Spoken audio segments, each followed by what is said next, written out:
Welcome to history they buried.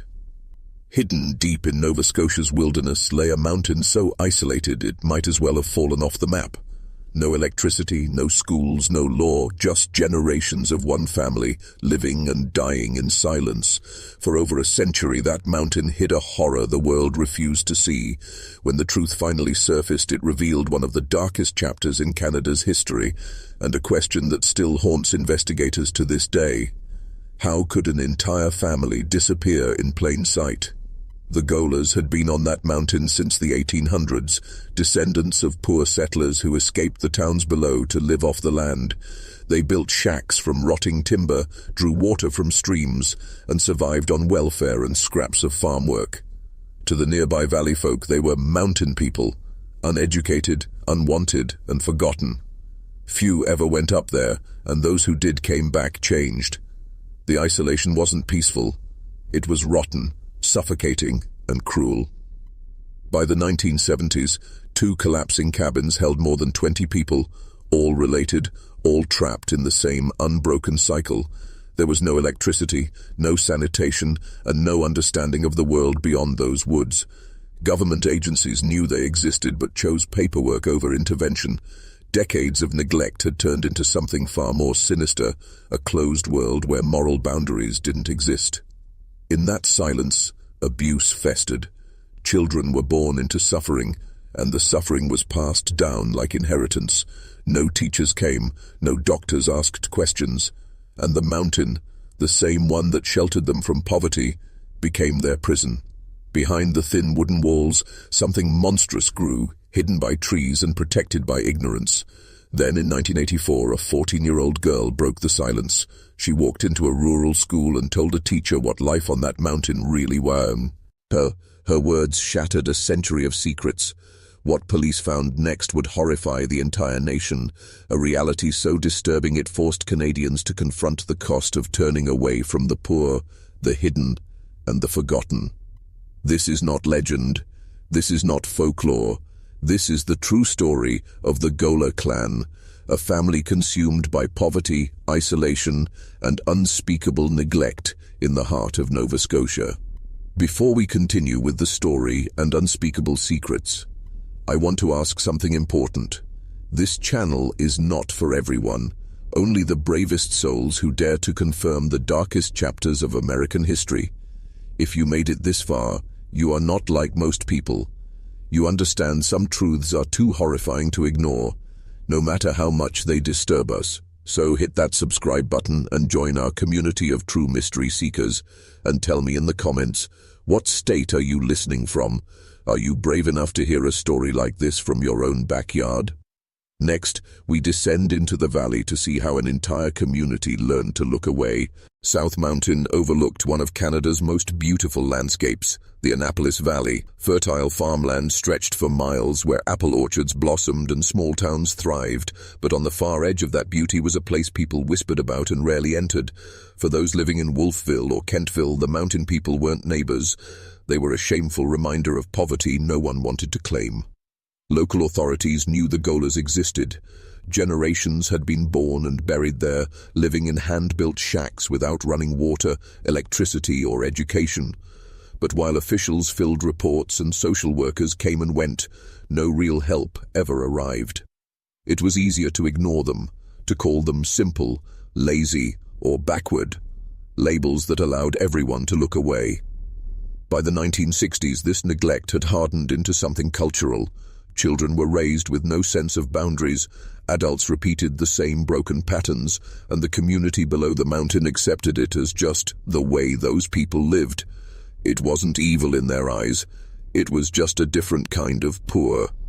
The truth, though, was far worse. The family's isolation didn't happen by accident. For decades, stigma and discrimination had pushed them upward into the woods. Away from schools, churches, and town jobs, they built lives on the edges of society because society had pushed them there, and in that isolation, generations grew without moral compass, guidance, or hope. Ignorance became inheritance, and suffering became routine. When social workers occasionally visited, they saw dirt-floored shacks, barefoot children, and adults who barely spoke. Some couldn't read or write. Others had severe intellectual disabilities, but rather than question why, reports simply listed poor hygiene or unsuitable housing before being filed away. Nothing changed.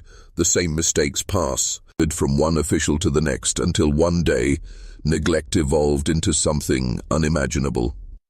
The Goler's world remained sealed, invisible to most Canadians. They foraged, fished, scavenged, and survived. The children knew hunger as a daily companion. Their games were chores. Their lullabies were the sounds of wind and creaking wood.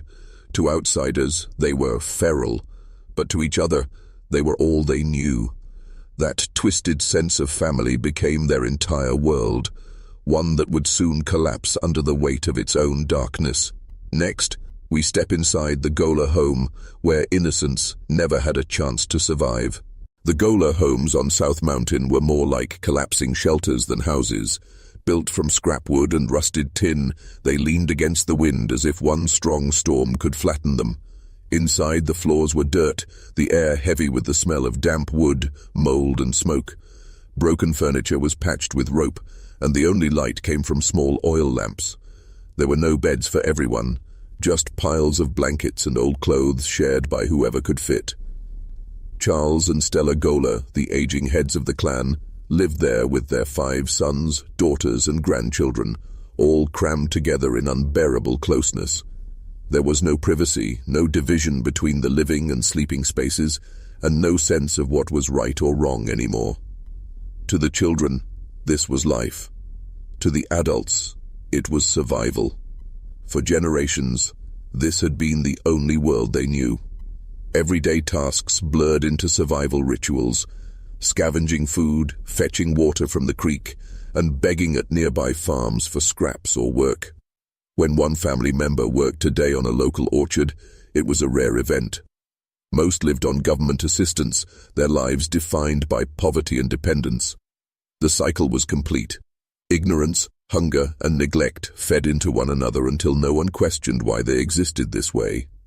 Children as young as 5 were left to care for infants, while the adults, many with cognitive limitations, drifted between despair and resignation. Those who might have once dreamed of escaping grew too tired to try. Hope was a foreign idea. There were whispers of abuse, even among themselves, but in a world where boundaries didn't exist, shame had no meaning. The children didn't know what normal was, and by the time they were old enough to understand, the damage had already been done. Visitors who climbed the mountain often left in shock. Some described seeing filth and starvat, iron beyond comprehension. But few came back, and fewer still reported what they'd seen. It was easier for the nearby towns to pretend the Golers didn't exist. The mountain hid them, and the world below turned its head. For over a century, that silence protected the suffering inside those walls, until one day, a child finally decided that enough was enough. Next, we hear the voice that shattered the silence and exposed a century of horror. It began with one terrified voice. In 1984, a 14-year-old girl walked into her rural Nova Scotia school, trembling, eyes hollow from years of silence. Her name was withheld by authorities, but her words would shatter an entire century of secrecy. When she told a teacher what had been happening on South Mountain, the truth that emerged was almost too horrific to believe. For years, she and her siblings had been subjected to physical, psychological, and sexual abuse at the hands of their own family. Fathers, mothers, uncles, aunts, brothers, and cousins, all part of a cycle so ingrained that no one within the clan questioned it. This was not an isolated act of cruelty. It was the product of generations of neglect, where children grew up believing abuse was normal. When the girl first spoke, many didn't believe her. After all, mountain people had always been seen as strange, different, and their stories dismissed. But this time she refused to be silenced. Her courage sparked an investigation that would expose one of the darkest family histories in Canadian criminal records. Police and social workers climbed the mountain expecting poverty. What they found instead was a nightmare buried beneath the dirt floors. Children with vacant eyes, terrified of the adults who should have protected them. Shacks reeking of decay and despair. evidence of intergenerational exploitation so systematic that officers could barely comprehend it. Some adults, when questioned, openly confessed, even boasting about their actions, believing nothing they'd done was wrong. The line between victim and abuser had blurred long ago. The girl's story became the key that unlocked decades of denial. Her words forced the authorities to see what they'd ignored for years, that neglect breeds monsters when left unchecked. For the first time, the Goler name made national headlines. What began as a child's desperate plea for help became a case that exposed not just one family's horror, but a society's failure to protect its most vulnerable.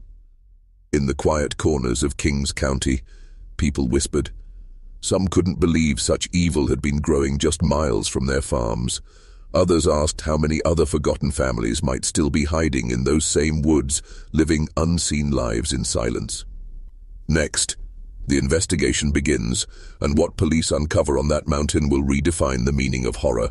When the first report reached the authorities, few in Kings County were prepared for what awaited them on South Mountain. The file was thin, a handwritten note from a school official describing a child's shocking confession of long-term abuse.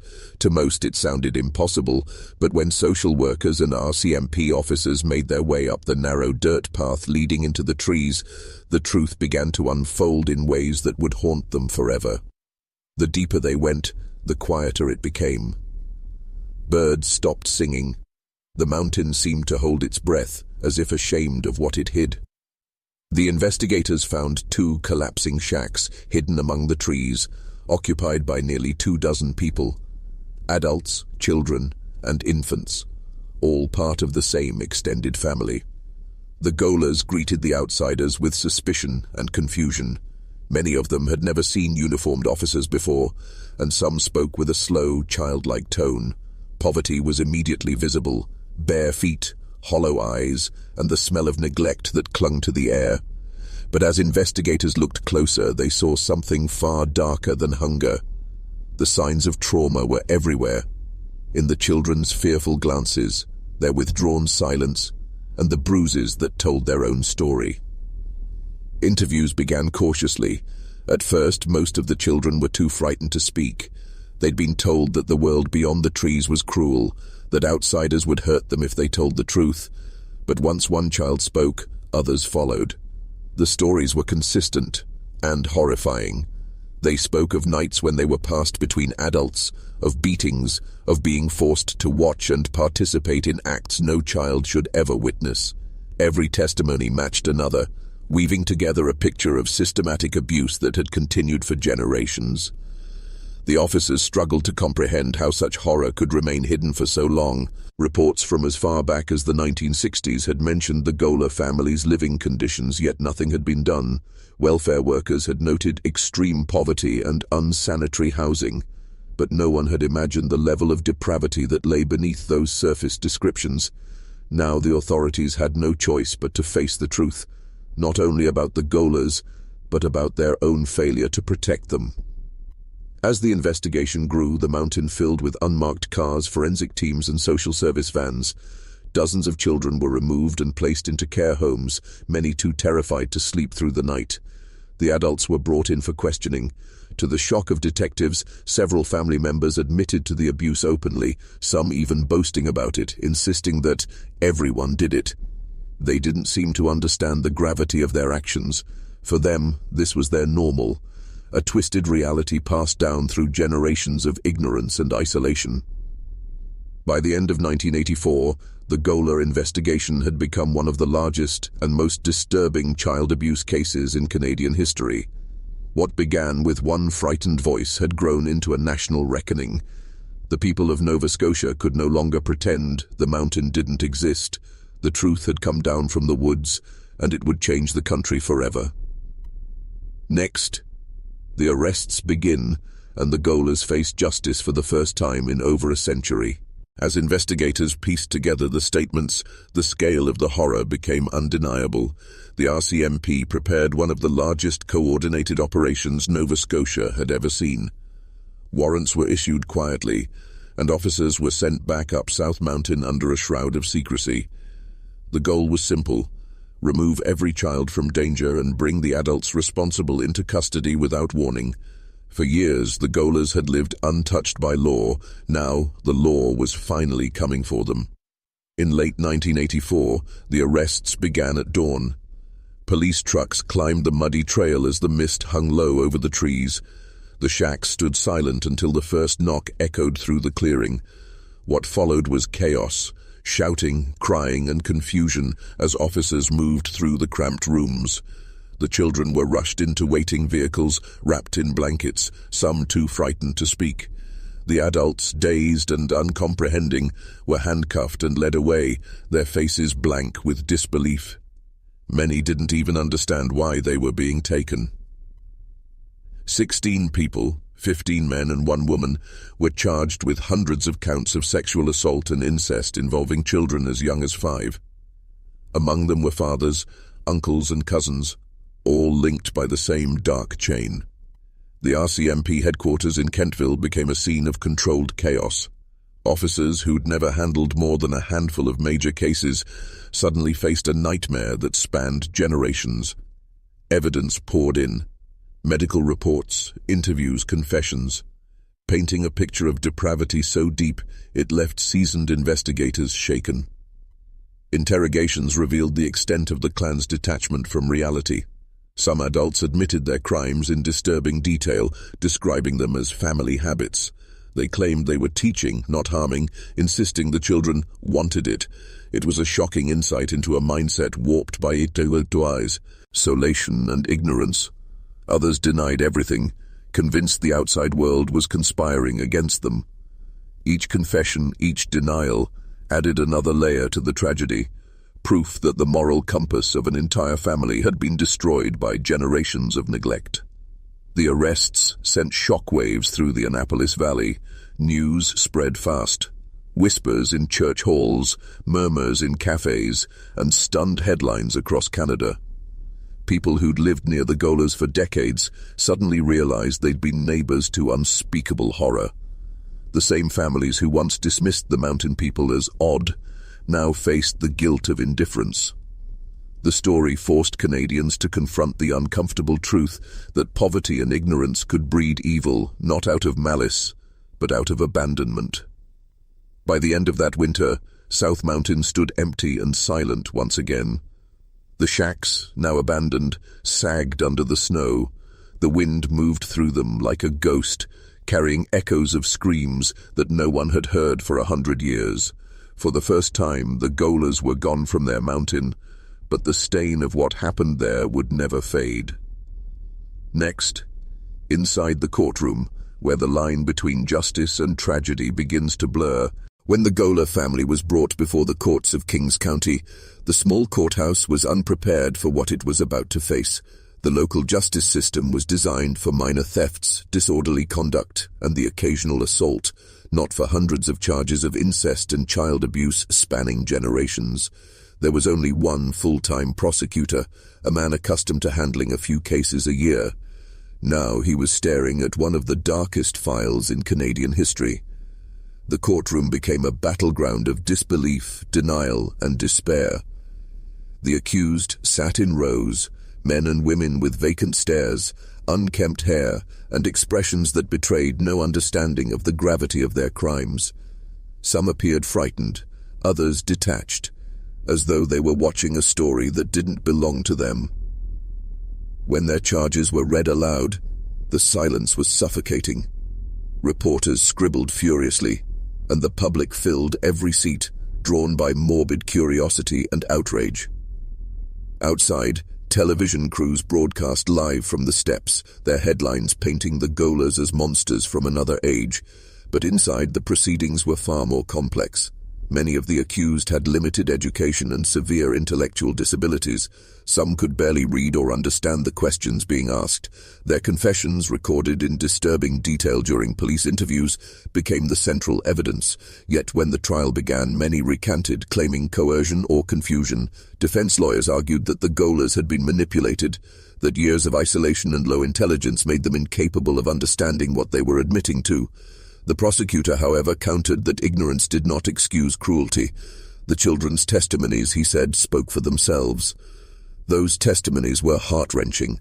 One by one, the victims, many no older than 10, described years of unspeakable acts. They spoke softly, trembling as they recounted nights of terror, humiliation, and pain. The court fell silent with each word. Even the defense attorneys struggled to maintain composure. The judge, visibly shaken, reminded the gallery to restrain their emotions, but no one who heard those testimonies would ever forget them. The public demanded the harshest punishment possible. Newspapers branded the Golers as Canada's hill people, calling them an inbred clan of perversion.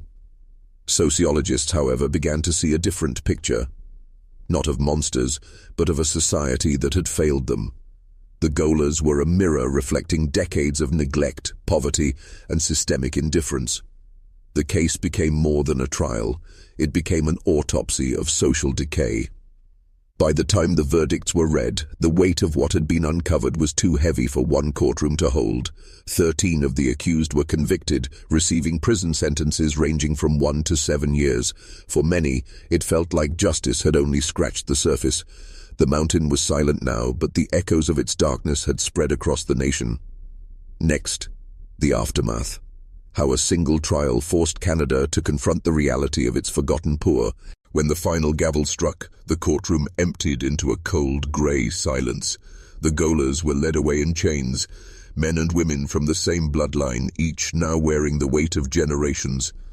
For many watching, it wasn't just a family being punished. It was a way of life being buried. Reporters described it as a moment of reckoning for Nova Scotia, but few understood the deeper wound the trial had exposed.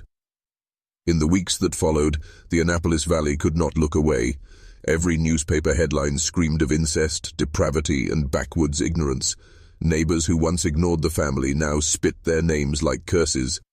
The Hill People, they called them, a label that would cling to the valley for years. Taxi drivers refused to drive up South Mountain. Children whispered about the cursed family, as if they were legends of horror, not victims of their own world. The valley had always been divided, the fertile farmlands below and the barren poverty above, but now that divide felt like a wound. Inside prison walls, the convicted Golers lived in confusion. Some wept, unable to understand why they were there. Others remained defiant, convinced they had done nothing wrong. A few turned to religion, clutching Bibles like lifelines, quoting verses they could barely read. "Jesus forgives all," one of them told a CBC reporter, his voice trembling. But forgiveness was not coming easily. Not from the courts, not from the nation, and certainly not from the children. The children were scattered across Nova Scotia, placed into foster care, group homes, or adopted by families far from the mountain. Many arrived malnourished, silent, and terrified of adults. They had never slept in beds of their own, never seen running water, never known safety.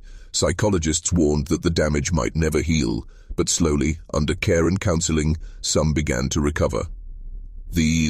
I drew pictures, they played, they started to laugh again.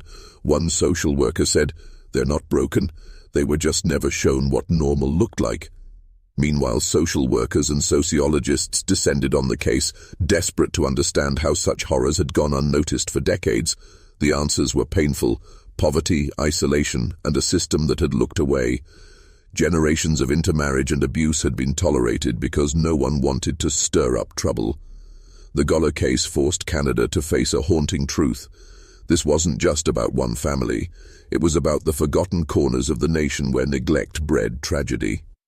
By the end of the 1980s, most of the adults had served their sentences. Some returned to the mountain, others vanished into shelters or cheap motels. But the old homestead, once alive with children's laughter and dark secrets, stood abandoned, its walls rotting and its silence accusing. The government's report called it a tragedy of social abandonment, but to the people who lived it, it was simply life as they had known it. Next, we uncover how the Golers became a national symbol, sparking outrage, documentaries, and debate about whether Canada had truly failed its poorest families. Following the sentencing, the Goler case rapidly evolved from a local tragedy into a national issue. The scale of abuse, combined with the extreme poverty and isolation of the family, drew attention from journalists, sociologists, and government officials across Canada. For the first time, mainstream audiences were forced to confront the existence of deep, systemic neglect within their own borders. The case challenged the perception of Canada as a socially advanced nation, exposing failures in education, welfare, and rural outreach. The Canadian Broadcasting Corporation, CBC, produced a full-length documentary, The Golers, The Untold Story, which provided the public with an unfiltered view of the family's living conditions and the generational cycles of deprivation that had defined their existence. The documentary presented both the horrific details of abuse and the broader context, how generations of social isolation and illiteracy had perpetuated ignorance and dependency. Interviews with psychologists and social workers emphasized that the Golers were not merely criminals, but products of sustained neglect, a community left outside the reach of social progress. Academics from Acadia University and Dalhousie University conducted further studies into the social roots of the case. They identified long-term poverty, lack of education, and geographic seclusion as critical factors that fostered the conditions in which incest and abuse became normalized. Census records and historical data confirmed that inbreeding within the South Mountain area had existed since the 19th century. These findings forced policymakers to reconsider how rural welfare systems functioned and how isolation could silently erode moral and social boundaries. The media reaction was divided. Some portrayed the Golers as inherently depraved, reinforcing stereotypes about rural poverty. Others argued that the case was evidence of a systemic failure, urging compassion and reform rather than condemnation. The public discourse soon extended to the role of the state. How had these families escaped oversight for so long? Why had welfare officers, teachers, and health inspectors failed to intervene? In Ottawa, discussions began about expanding rural child protection initiatives. Nova Scotia's Department of Community Services reviewed its policies on family monitoring, particularly in isolated communities. Several reforms followed in the early 1990s, including more rigorous welfare checks and mental health outreach programs in rural areas. While these measures marked progress, the damage could not be undone. For the children, the scars of their upbringing remained. For the adults, incarceration and societal rejection left them permanently displaced. The Goler case remained a symbol, not only of moral collapse within one family, but also of the failure of an entire system to recognize the warning signs of generational suffering. Next, we examine how the media and public perception shaped the legacy of the Goler family and what lessons Canada chose to remember or forget. In the years following the trials, the Goler family's name became synonymous with disgrace. Local newspapers refused to print their names in full, and families who shared even distant bloodlines quietly altered their surnames to escape association. On South Mountain, the old homesteads were left to rot, swallowed by vines and moss, symbols of a dark chapter the region wanted buried. But the echoes of the case lingered far beyond those woods. Sociologists began to argue that the Goler story was not an isolated phenomenon, but a warning of what happens when entire communities fall outside the reach of education and social care. The case revealed that poverty, when paired with generations of isolation, could distort morality and strip away the very concept of right and wrong. Psychologists studying the children noted that many could not grasp why the world viewed their way of life as wrong. To them, it had always been normal. Media outlets across Canada and later in the United States debated who bore the true blame. Some blamed the parents entirely, painting them as monsters. Others pointed to governmental neglect, decades of overlooked welfare reports, unvisited homes, and underfunded social services. The uncomfortable truth was that both were right. Society had abandoned them long before the crimes began. By the late 1990s, the Goler case became a subject of university lectures and sociological studies. Books such as On South Mountain by David Cruz and Alison Griffiths reignited public interest, not to sensationalize but to understand how such a tragedy could unfold unnoticed. The book meticulously detailed how isolation and ignorance can mutate into horror when the state turns its eyes away. The few surviving Goler children who rebuilt their lives did so under assumed names. Many struggled with addiction, trust, and trauma. their early experiences leaving permanent marks. Yet several worked with social organizations determined to break the generational cycle that had defined their lineage. Their bravery quietly reshaped local welfare practices, ensuring that other children in rural Nova Scotia would not vanish into the same darkness. The Canadian government eventually incorporated rural outreach reforms, prioritizing education access, child protection, and healthcare for families in remote areas. While the Goler name remained stained, their suffering forced the nation to confront uncomfortable truths about inequality, ignorance, and the fragility of morality under neglect. The mountain, once a symbol of isolation, now stands as a grim monument to those forgotten children, a reminder that evil doesn't always arrive with intent. Sometimes it grows from silence, generation after generation. Next, we uncover how Canada and the world documented this case, and how its legacy continues to haunt social reform to this day. By the early 2000s, the Goler case had transitioned from shocking headlines to academic discussion. What was once whispered in disgust became a critical study in criminology, sociology, and social welfare programs across Canada. Universities began dissecting the case not for its sensational horror, but for the systems that failed to stop it. Professors referred to it as the Canadian Appalachian tragedy, drawing comparisons to similar patterns of generational poverty and abuse in rural parts of the United States and the UK. In Halifax, educators at Dalhousie and Acadia University collaborated on research exploring the psychological effects of isolation. Their findings were chilling. Prolonged geographic and social isolation could distort empathy, alter family dynamics, and even normalize deviant behavior. What had happened on South Mountain wasn't born from sudden cruelty, but from a collapse of human connection over generations. Documentaries revisited the case with a new perspective. Rather than demonizing the Golers, they examined how Canadian society had allowed such extreme neglect to persist.